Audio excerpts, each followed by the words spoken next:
That depends on what you tell me.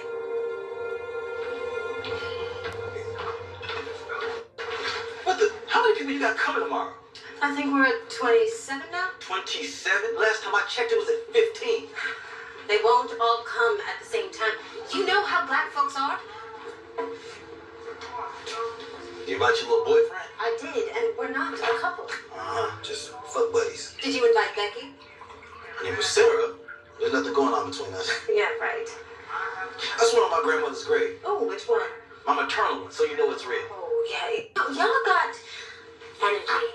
But we haven't acted on it. Not yet. I'm not weak to the flesh like you.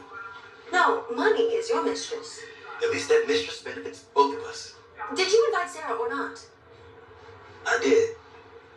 Is she bringing her father? That's not why I invited her. Oh, then why is he on our TV all the time? Because I hope to be where he is someday. Oh, and what better way to do that than by getting close to his daughter? She earned that job fair and square. Why does a rich white woman need to be your secretary? Because she likes earning her own money, unlike some women I know.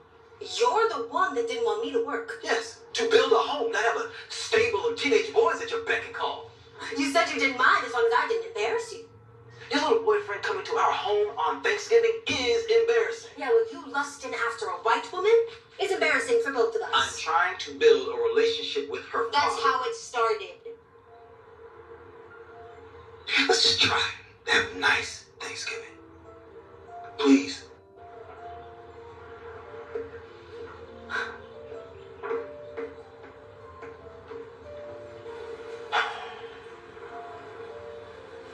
What you think they said? I don't think we'll know until you open it. I ain't never done no shit like this before. It's okay. Nerves are natural. Submitting a manuscript to... Martian Man TV, everybody welcome in. Y'all, man, welcome in and join me to another featurette or another episode, another journey with me, with the Shy. The Shy been absolutely great and phenomenal. This is season 6. I believe it's episode 14. Possibly, yeah, we're going into episode 15. So, y'all, this is another action-packed episode. We see a lot going on in this episode.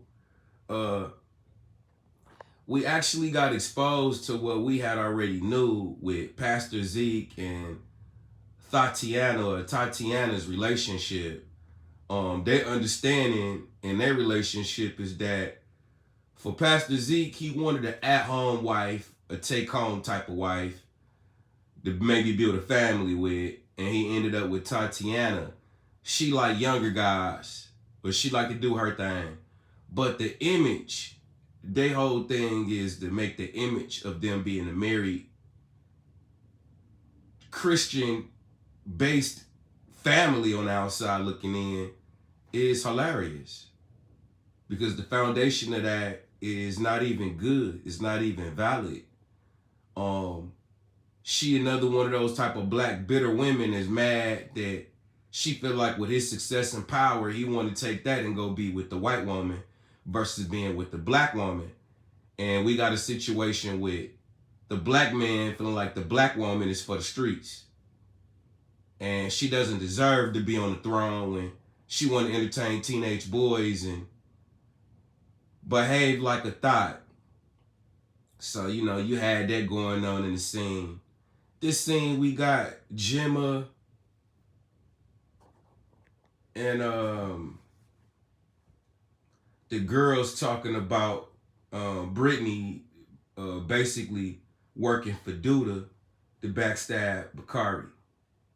So Gemma wasn't supposed to speak up on it, but Gemma letting it be known to Nay, and we all know that Nay crazy about Bacari.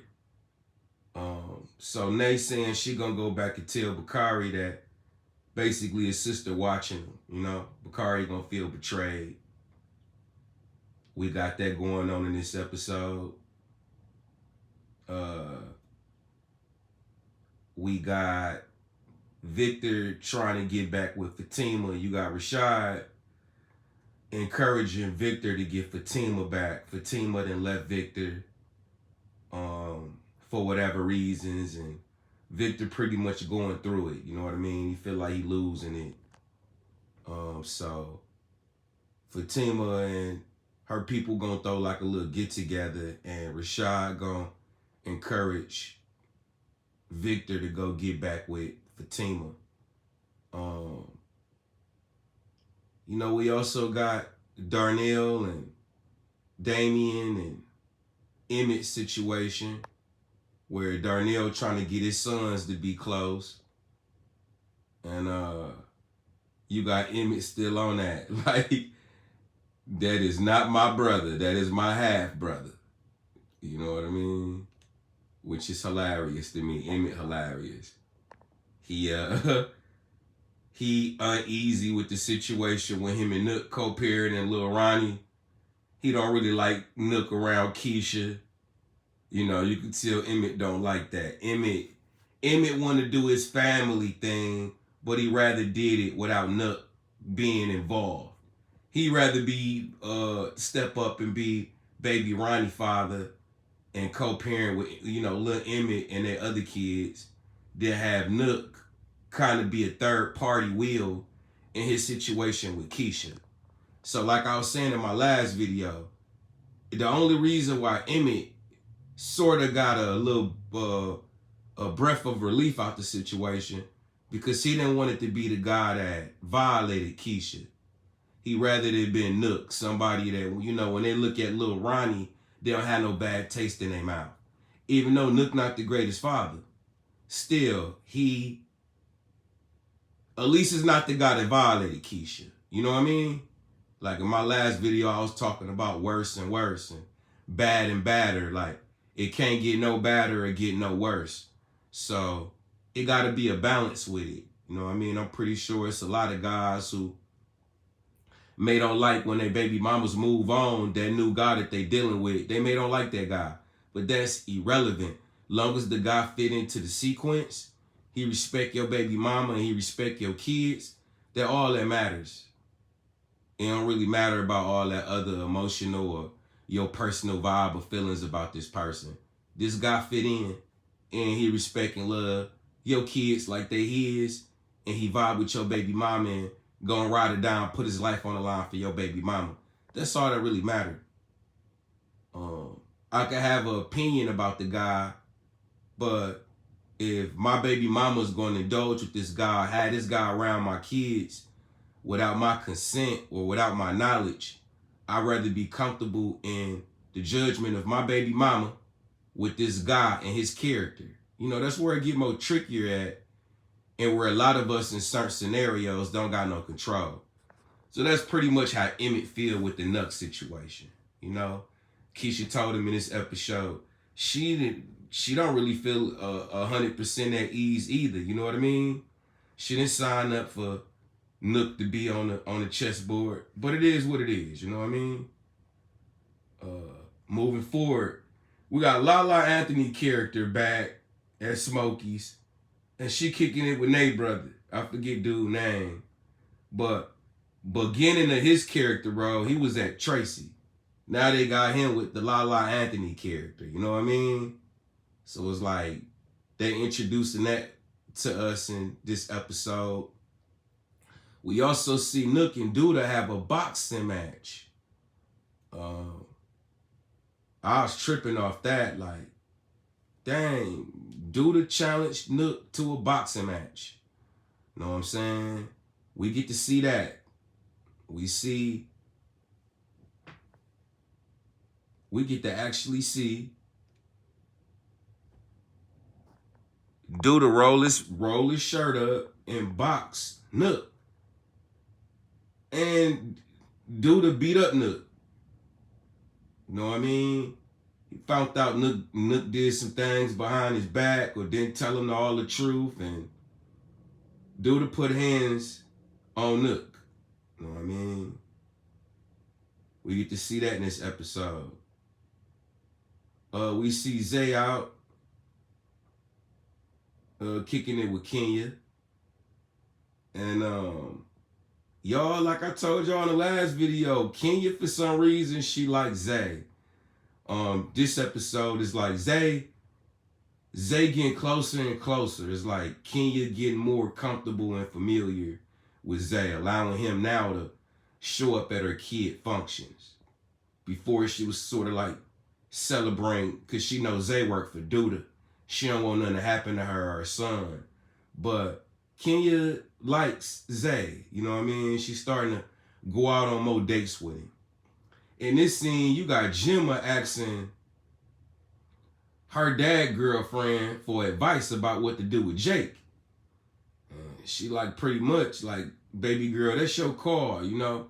If you want to break up with Jake, break up with Jake, but don't come get no advice from me to break up with Jake and then you break up with him and then you want to blame me for your little emotional roller coaster.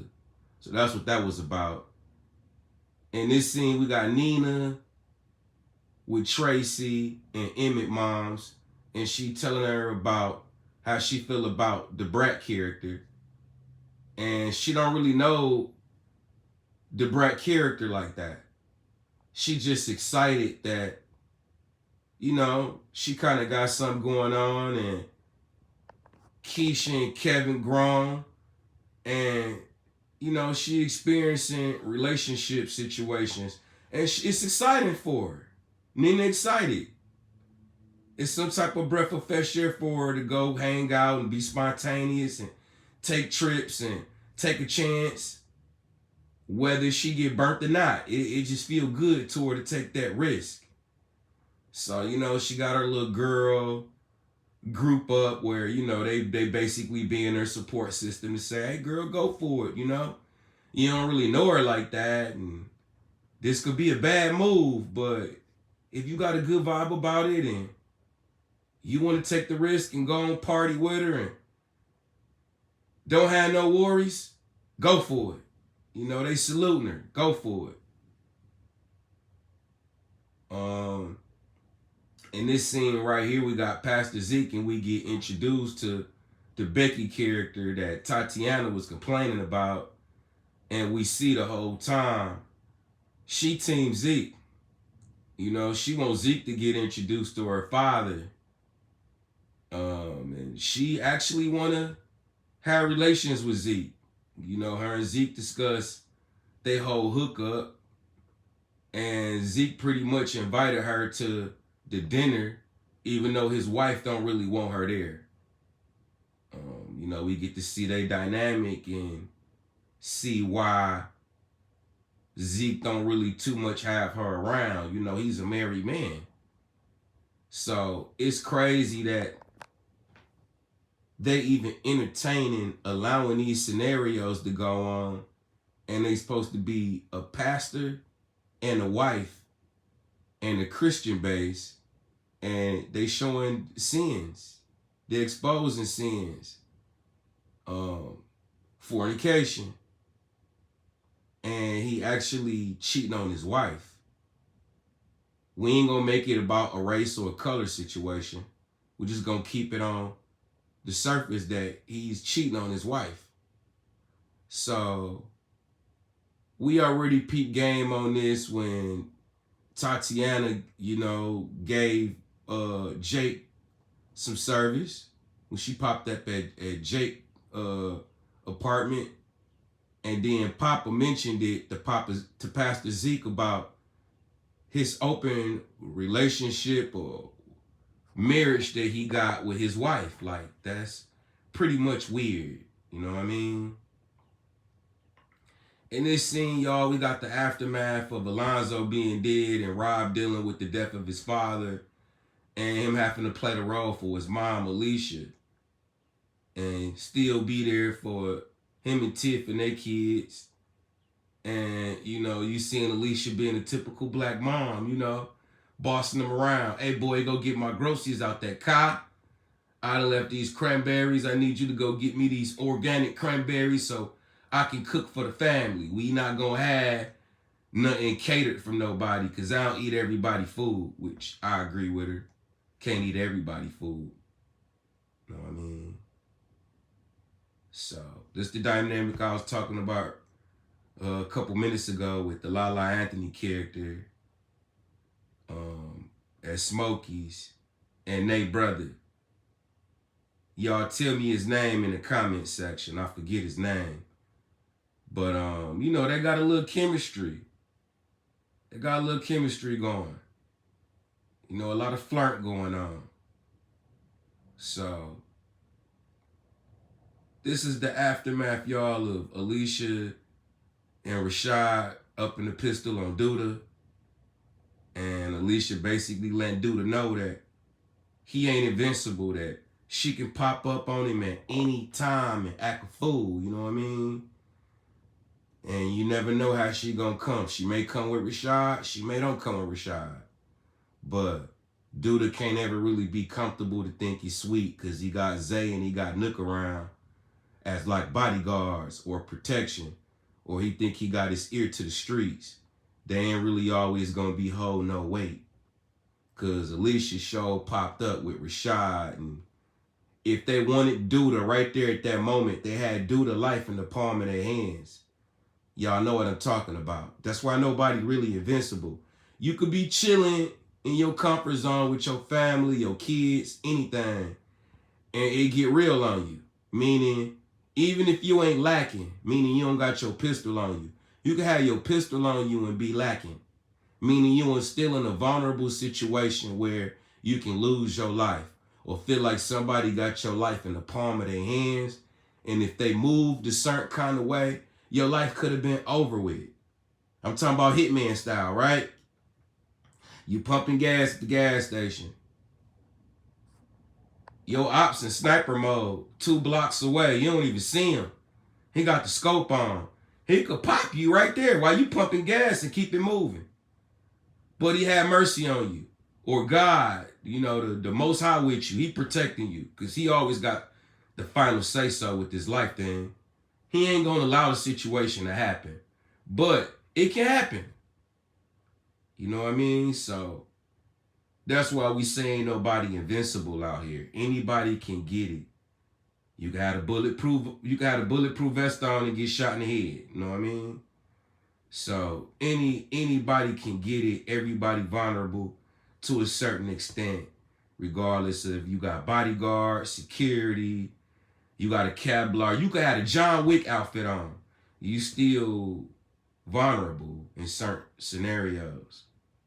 So this scene, y'all, we got Nay telling Bacari that, hey man, I don't want to be the bearer of bad news, but Britany working for Duda, and she going back reporting you to Duda.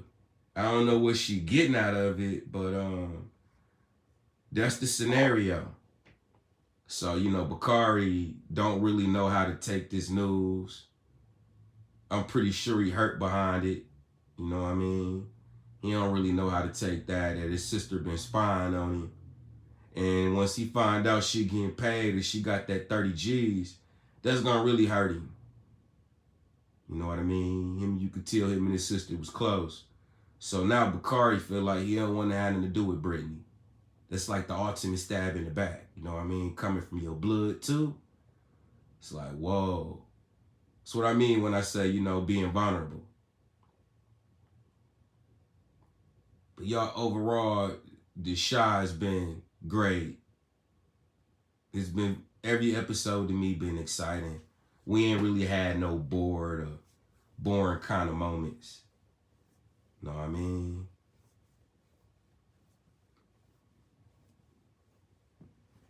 This scene, you got Rosalind talking to Bianca. And Bianca trying to figure out Rosalind's position with Duda. And you know how that scenario gonna all play out. Rosalind, she always been gangster. To me, she compliment Duda gangsterism. She like a female Duda to me. She gonna make sure things happen by any means necessary.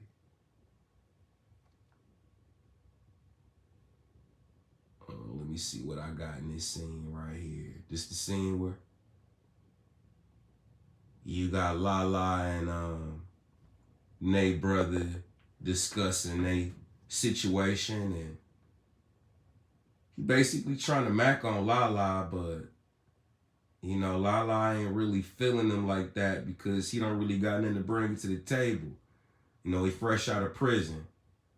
I think he's still in a halfway house, so she like him, but she done been through some things and don't really want to experience getting her heart broken by dealing with Nay brother, aka the convict. You know, you could tell that was the energy there. That she want to give in to the temptation, but she don't just want to, you know, be in another situation again where we just having a fling. You know, she just had a fling with Emmett, so I don't know what Lala going or where her mindset at with this one, but we'll see how the situation with them play out.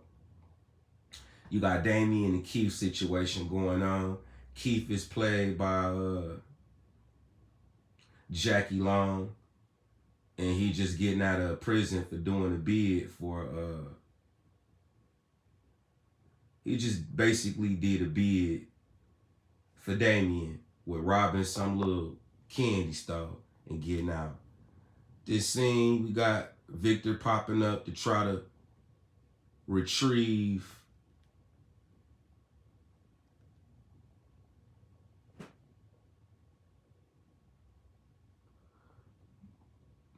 y'all, this the scenario where we got Duda and Nook boxing.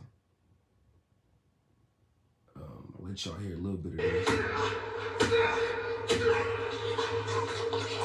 Fuck up.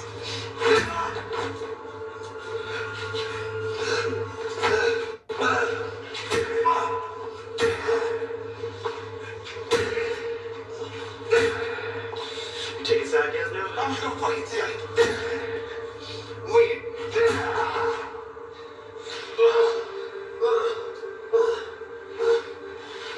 I run this city, not you. Whoa, y'all, that's Duda beating up Nook. I appreciate y'all, man. For everybody who new to my channel, hit that subscribe button. Spread me around, y'all. Spread my channel around. Get your family members to hit that subscribe button. Hit that notification button. Let everybody know it's free. It don't cost you nothing to support. Patronize me and my channel. And help get me eventually to 10,000 subscribers. And get these likes up and share my videos. Share these comments. Leave comments in the comment section. Debate. You know, help me out with these names. If I get some of these people names wrong or the characters wrong. And, you know, leave your theories. Leave your input, your opinions on what y'all feel gonna happen in the final episodes or the season finale. If y'all more team Duda, or if y'all ready for Duda to be done with the, you know, with the whole shot situation. Besides that, y'all, much love and appreciation. Martian Man TV will be back.